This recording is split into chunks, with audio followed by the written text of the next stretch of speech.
Fala, gente boa, eu sou Marcel Lima, te dou boas-vindas. Nosso vídeo de hoje é uma continuação do vídeo anterior. Se por acaso você não o assistiu, dá uma olhada lá sobre contradição performativa, que hoje nós vamos dar seguimento e vamos tratar sobre o pensamento de René Descartes, que foi sintetizado numa frase famosa dele. E neste pensamento nós vamos argumentar de que incide uma contradição performativa, beleza? Se liga aí, a gente volta em alguns segundos.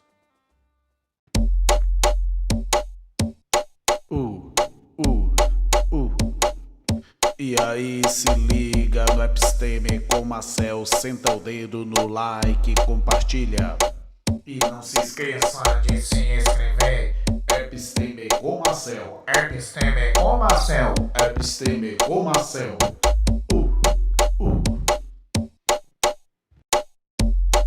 Bem, gente, para que a gente possa compreender bem a discussão do nosso vídeo de hoje, é necessário que a gente compreenda que René Descartes era de uma linha epistemológica, ou seja, uma linha de conhecimento chamada de racionalismo ou inatismo. Essa linha de pensamento veio desde Platão, né, com a famosa teoria do mundo das ideias. Para os racionalistas, o ser humano já traz consigo as ideias, ou seja, o conhecimento sobre a realidade, por isso que elas são inatas.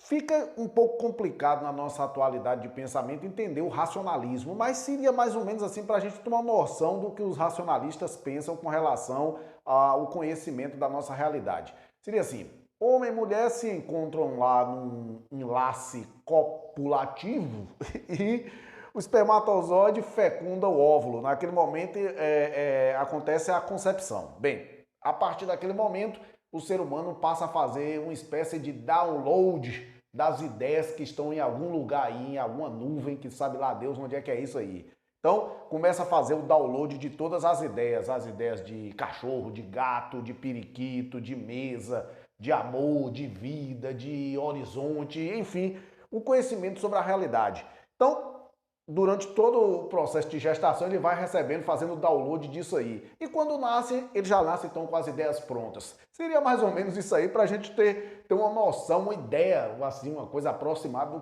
do que seria o racionalismo.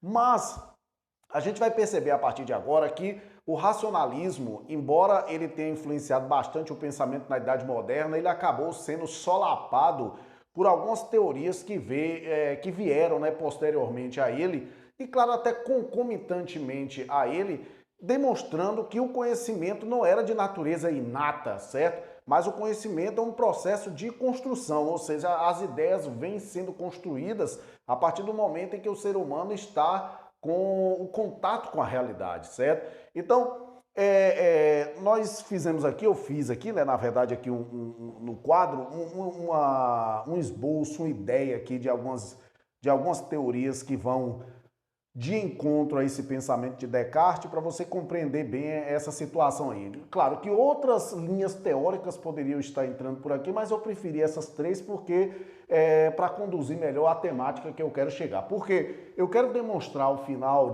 para vocês que o cogito ergo sum, ou penso logo existo, que é uma síntese do pensamento epistemológico de Descartes, encerra em si uma contradição performativa, beleza?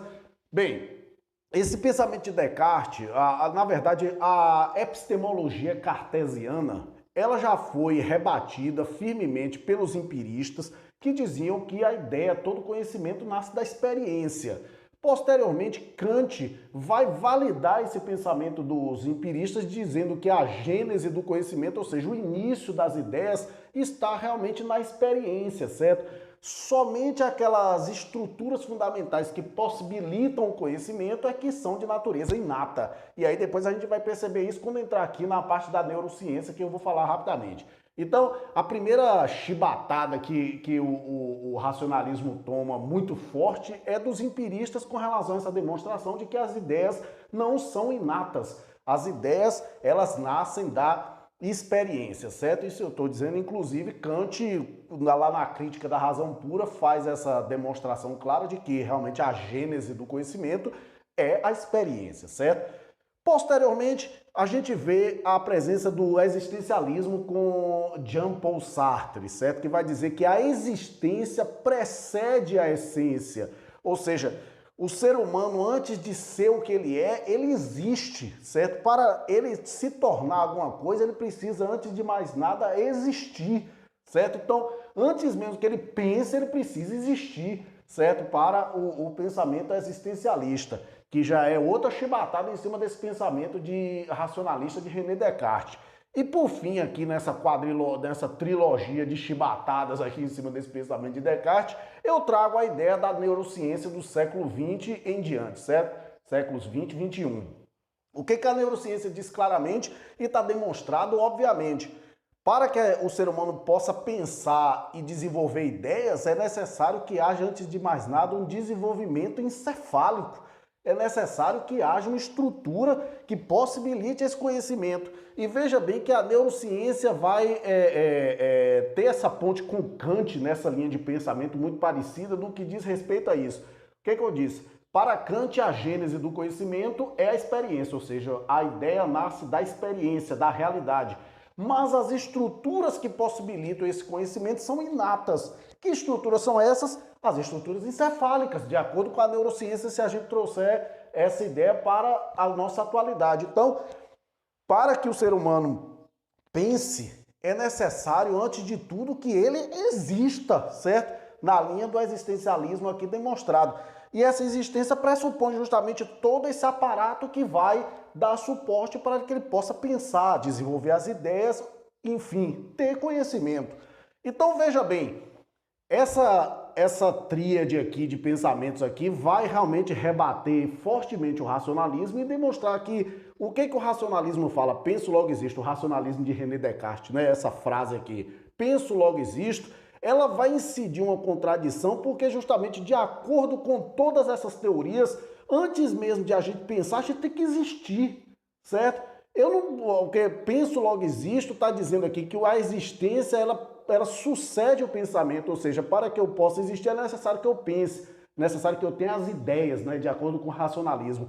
Como as ideias são inatas, ou seja, eu já trago lá de um mundo das ideias, sabe lá de onde, então essa existência vem depois do pensamento.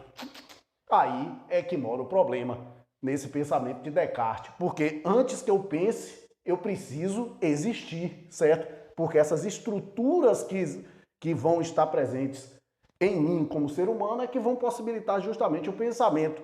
Então, com base em toda essa argumentação, com base nessas ideias trazidas aqui dos empiristas e Kant, de Sartre com o existencialismo e da neurociência atual, como é que a gente pode então dizer que o cogito ergo sum, ou seja, penso logo existo, incide uma contradição performativa? Justamente nesse ponto, que para que eu penso logo existo, é necessário que eu existo, ou seja, por trás disso eu estou colocando a própria existência, ok? Então, a gente percebe claramente que o pensamento de Descartes ele pressupõe a existência para que ele possa ter validade. Então, o que ocorre? Se a existência está depois do pensamento, mas ele está dizendo que a existência de acordo com o pensamento de Descartes, a existência está posterior à ideia, mas para que haja ideia é necessária a existência, o que ocorre é uma contradição aqui, certo? Claramente demonstrada aí por essa situação.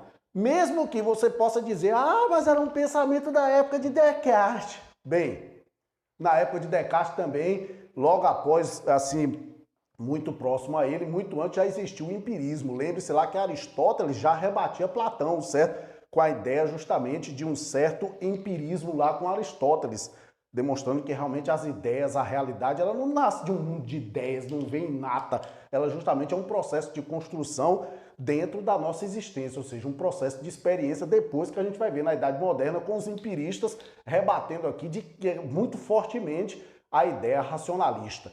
Ok? Então, em resumo, em suma, a contradição performativa presente nesse pensamento de Descartes diz respeito à existência, porque por detrás desse pensamento aqui existe a ideia de existência para que eu possa pensar e logo existir, certo? Veja aí que justamente a contradição está nesse sentido. Penso, logo existo, mas essa existência que ele está dizendo que é depois do pensamento, na verdade ela já existe para que eu possa pensar, ou seja, ela está aqui dando fundamento a esse pensamento.